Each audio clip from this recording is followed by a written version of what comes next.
Challenge yourself to become a better photographer in 30 days. Challenge number 11 is symmetry.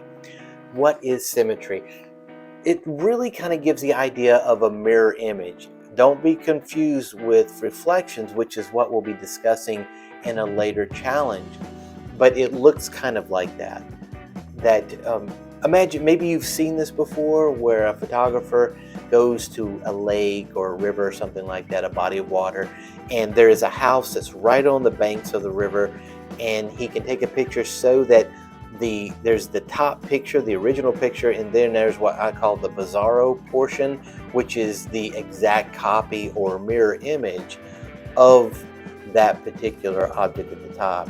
So try and find that in your challenge today. Now there's three different types. There is horizontal, vertical, and radial symmetry. Of course, horizontal is something that if you were to fold it from top to bottom, it's above and below. Vertical is left and right or right and left.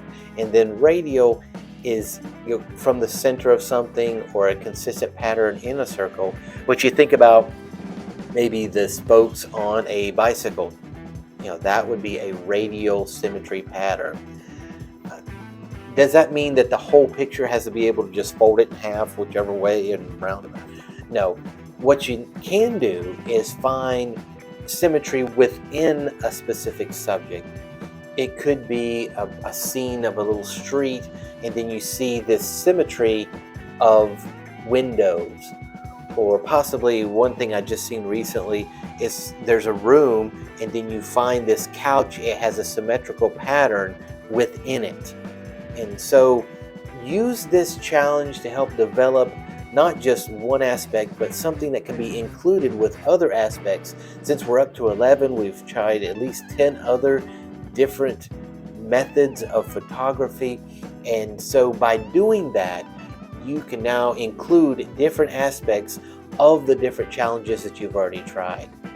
And we'd love to see those photos. If you would just tag us with the hashtag Phototropics30, Photopix30. We'll be glad to see them, and then we'll share them with others and tell them how good we thought you did on that particular challenge. So keep your camera with you and always challenge yourself to become a better photographer each day.